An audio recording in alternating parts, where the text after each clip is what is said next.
Welcome to Film Love. And given that it's 100 degrees outside right now, what better time is there to review the newest installment of the Deadite saga birthed by Sam Raimi over 40 years ago, Evil Dead Burn? It's another win for the franchise, which is probably in the best place of any major horror IP at the moment. With richly written characters and engrossing cinematography during its many person versus Deadite fight scenes, you're hooked basically from moment one.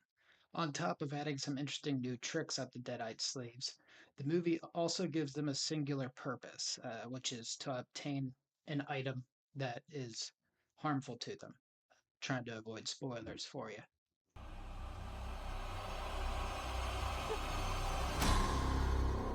You thought I'd let you have all the men in this family to yourself. It's a good way to help the movie stand out from the rest of the pack, which still had people being taken over by these demons and the demons using the people's minds to torment their peers.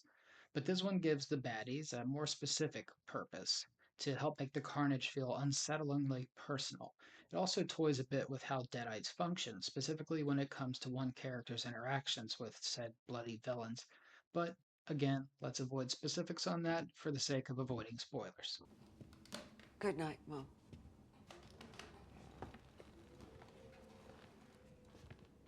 Good night, Susan.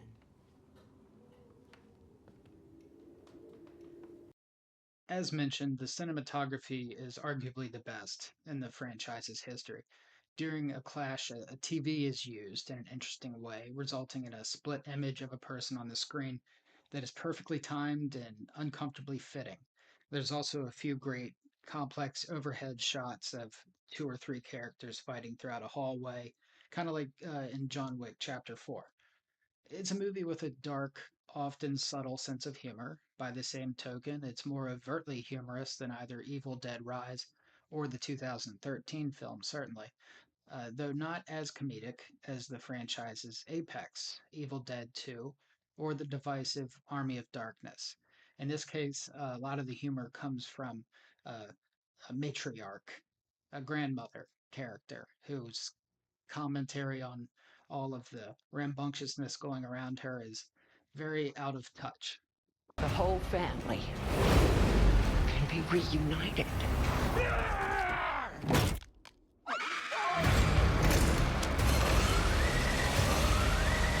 Those behind the franchise have found a good way for it to continue, and that assuredly wasn't easy given how inextricably linked it was to Bruce Campbell and vice versa, Bruce Campbell to it.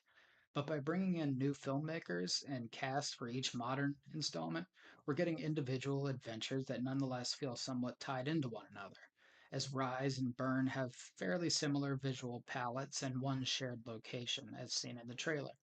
Burn ranks among Evil Dead's best, and it does nothing but inspire confidence that 2028's Evil Dead Wrath will keep the good, blood soaked times rolling.